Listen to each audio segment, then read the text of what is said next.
Hello guys, welcome to my channel prepare to succeed. आज हम इस वीडियो में देखेंगे कि मेरा ओवरऑल एक्सपीरियंस कैसा रहा आरआरसी ग्रुप डी के एग्ज़ाम का, ठीक है। और कौन कौन से ऐसे टॉपिक हैं जो आपको बिल्कुल पढ़ के जाने ही चाहिए, क्योंकि हर शिफ्ट में यहाँ से क्वेश्चन पूछ रहा है, ठीक। बस थोड़ा पैटर्न चेंज कर दे रहा है, ठीक। बाकी मुझे कौन कौन से चीज़ों में किस किस टॉपिक में दिक्कत आई, मेरे किस टॉपिक में क्वेश्चन छूट गए, हो हार्ड लग रहे थे मुझे, हो ही नहीं पाए, ठीक है। तो देखते हैं। पहले तो आज का शिफ्ट था मेरा 28 सितंबर का, लखनऊ में मेरा सेंटर गया था और शिफ्ट पहला शिफ्ट था 9 से 10:30 का, ठीक है। पहली बात तो ये इम्पोर्टेंट देख लेते हैं कि जो अटेंडेंस ओवरऑल रही, मैं अपने क्लास की बात कर रहा हूँ, टोटल 68 बैठ सकते थे उस क्लास में, लेकिन सिर्फ प्रेजेंट कितने थे, 27 स्टूडेंट्स प्रेजेंट थे, ठीक है। और तो लगभग 50% से भी कम, लेस देन 50% अटेंडेंस, ठीक है।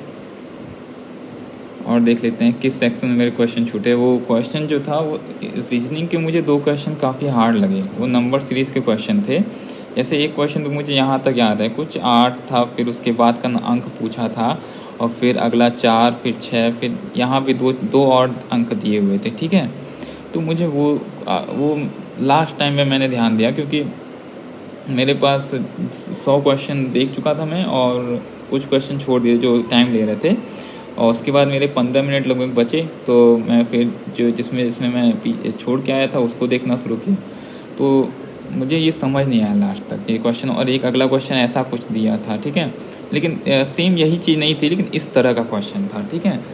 अगला क्या होगा ये बिल्कुल भी नहीं समझ में आ रहा था। ये क्वेश्चन नहीं है, मैं ये बस ये एग्जाम्पल के लिए मैंने दिया है, एग्जाम्पल, ठीक है, उदाहरण के लिए दिया है, लेकिन सेम ऐसा क्वेश्चन नहीं था, इसी तरह का था, ठीक।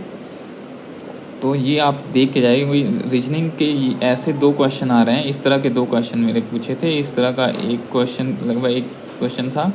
रीजनिंग थोड़ी हार्ड लग रही है हमें, ठीक है। और देख लेते हैं। एक क्वेश्चन मेरा एप्टीट्यूड का छूटा, मतलब मैथ का एक क्वेश्चन छूटा, जिसमें प्रॉफिट एंड लॉस का क्वेश्चन था कि मान लीजिए एक आदमी 2 सामान खरीद रहा है, एक एक्स सामान, एक वाई सामान, ठीक है। एक्स सामान में उसको कुछ 10% का लॉस हुआ, वाई सामान में 10% का प्रॉफिट हुआ, तो टोटल जो लाभ हुआ वो 7 रुपये का हुआ। अगली बार उसको इतने का प्रॉफिट हुआ, इतने का, तो 10% 10 रुपये का लाभ हुआ। तो बताइए एक्स का कॉस्ट प्राइस कितना है। ये वाला क्वेश्चन पूछा था, ये मुझे नहीं आ रहा था, समझ में नहीं आया। उसमें थोड़ा टाइम लगेगा, लेकिन मुझे समझ में नहीं आ रहा था। और जो टॉपिक आपको पढ़ के जाना चाहिए वो इंपॉर्टेंट टॉपिक्स, ठीक है, देख लेते हैं। कॉमनवेल्थ गेम आपको किसी भी हाल में पढ़ के जाना चाहिए। कॉमनवेल्थ गेम्स जो अभी हुए हैं 2020 में, ये इसमें मेरे में पूछा था अमित पंघाल किस चीज़ से रिलेटेड है, ये गोल्ड मेडल पाए थे, ठीक है, ये बॉक्सिंग से रिलेटेड है। तो गोल्ड मेडल वाले आप पूरे देख लीजिएगा, ठीक है। 2019 से मेरे में पता नहीं कैसे एक करंट अफेयर पूछ दिया था, ठीक है। अब पता नहीं आप में पूछ सकता है कि नहीं, ये नहीं पता। एक योजना से पूछा था, मानक योजना किससे रिलेटेड है, ठीक। ये जो मुझे याद है मैं बता दे रहा हूँ। सिटिंग अरेंजमेंट बिल्कुल ध्यान से देख के आइए। 4 से ऊपर ही क्वेश्चन पूछा, 4 या 5 पूछा था, मैंने 3-4 लिखे, 4 से 5 क्वेश्चन मुझे सिटिंग अरेंजमेंट के लिखे, ठीक है। किसी को मान लीजिए गुलाम बैठा रहा है, ठीक, किसी को गुलाम बैठा रहा है 6 लोगों को, ठीक, ऐसे बैठे हुए हैं, ठीक। किसी को इधर मुँह करके बैठा रहा है, ऐसे ऐसे ऐसे ऐसे। तो ये क्वेश्चन ज़रूर देख लीजिएगा, ऐसे क्वेश्चन ये पूछ रहे हैं, ठीक है। अगला देख लेते हैं। डिसऑनेस्ट शॉपकीपर, बेईमान विक्रेता वाला क्वेश्चन इस बार पूछ लिया था, पता नहीं पहले सेट में पूछ रहा था कि नहीं पहले के, लेकिन इस बार पूछ रहा है, ठीक। एक क्वेश्चन पूछा था बेईमान विक्रेता वाला। इनइक्वालिटी से एक क्वेश्चन पूछा था। एनटीपीसी अगर आपने दिया होगा तो आपको पता होगा इनइक्वालिटी क्या होती है। इससे एनटीपीसी में 3-4 क्वेश्चन पूछता था, लेकिन यहाँ एक क्वेश्चन इसने पूछा था। ई बड़ा है सी से, सी है डी के बराबर, ऐसे कुछ करके पूछा था, और बी है डी से बड़ा, ऐसे कुछ करके पूछा था, ठीक है। तो देख लीजिएगा आप एक बार ऐसे क्वेश्चन भी, ठीक।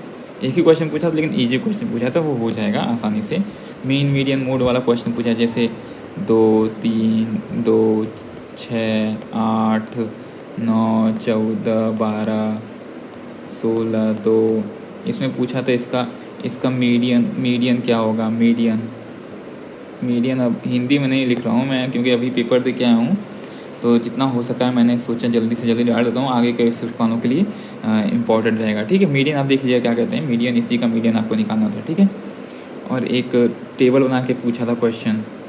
टेबल ऐसे बना दिया था, यहाँ फ्रीक्वेंसी, यहाँ एज लिखा था, यहाँ फ्रीक्वेंसी लिखा था। फ्रीक्वेंसी, यहाँ एज से क्वेश्चन था, इसका कुछ क्वेश्चन था वो पूछा था। ठीक, आगे देखते हैं। DI ग्राफ से 2 क्वेश्चन पूछा था। ऐसे ग्राफ बनाया था, पूछा था कि यहाँ 2000, 2001, 2002, 2003, यही कुछ ऐसा करके क्वेश्चन पूछा था। ठीक है, इससे 2 क्वेश्चन आए थे, लेकिन इससे भी आसान क्वेश्चन था, ज़्यादा कठिन नहीं था। ठीक है, परसेंटेज पूछा था। ठीक है, दर्पण से जो क्वेश्चन आया था वो काफ़ी हार्ड आया था। ठीक, कॉनकेव वाला तो आया था, कॉनकेव मिरर, लेकिन हार्ड पूछा था। ठीक है, जो कि देख लीजिएगा, क्योंकि पहले के शिफ्ट में तो दर्पण से आसान क्वेश्चन आ रहे थे, लेकिन अब कठिन क्वेश्चन आ रहे हैं। मेरे में एक ही क्वेश्चन आया था, एक क्वेश्चन। ठीक, 2 क्वेश्चन नहीं थे, एक क्वेश्चन आया था मेरे में। ठीक, टूथ डीके कब होता है, मतलब दांतों में सड़न कब होती है, जब 5.5 से क्या हो जाता है, pH आपका 5.5 से कम हो जाता है। ठीक है, ये क्वेश्चन पूछा था। साधारण व्यास से एक क्वेश्चन पूछा था, लेकिन आसान पूछा था। ठीक, साधारण व्यास से। ठीक है, ये आसान था। सेल कब आया था। ठीक है, ये क्वेश्चन आया था। Steel authority of India limited, पता ही होगा। और ऐसे इक्वेशन देके 2 क्वेश्चन आए थे, ये देख लीजिएगा आप लोग। करेक्ट नहीं याद है, लेकिन इक्वेशन देके 2 क्वेश्चन तो आए थे ऐसे। ठीक है, बाकी इंदिरा पॉइंट कहाँ पर है, ये इंदिरा पॉइंट सबसे नीचे वाला भाग है भारत का।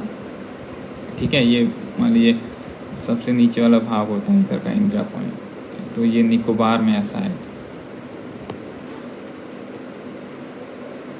ये क्वेश्चन एक आया था। तो कुछ क्वेश्चन है जो ज़रूर से ज़रूर पूछ रहा है। ठीक है, जैसे आप सिटिंग अरेंजमेंट तो ज़रूर देख के जाइए, मेरा ये कहना है। ठीक है, और साइंस से क्वेश्चन तो पूछ ही रहा है, और करंट अफेयर के 2 से 3 क्वेश्चन मुझे दिखे। ठीक है, बाकी मेरा कितना अटैम्प्ट हुआ ये देख लीजिए। मेरा ओवरऑल अटैम्प्ट 91 था। अगर मान लीजिए रीजनिंग और मैथ के मेरे क्वेश्चन सब हो जाते तो मेरा अप्रॉक्स 95 अटैम्प्ट हो जाता। ठीक, लेकिन वही रीजनिंग और मैथ के क्वेश्चन छूट गए, नहीं हो पाए हैं। ट्राई करते रहेगा, नहीं था फिर टाइम, तो 91 ही अटैम्प्ट हो पाए। अगले शिफ्ट वाले आप लोग बिल्कुल ध्यान से देखिएगा। ठीक है, क्या क्या चीज़ें आई मैंने बता दिया है, इससे तो ज़रूर पढ़ के जाएगा। ठीक है, अगर आपको वीडियो अच्छा लगा हो तो लाइक कर दीजिएगा, और चैनल पे नए हैं तो प्लीज़ सब्सक्राइब कर दीजिएगा। Okay, thank you guys.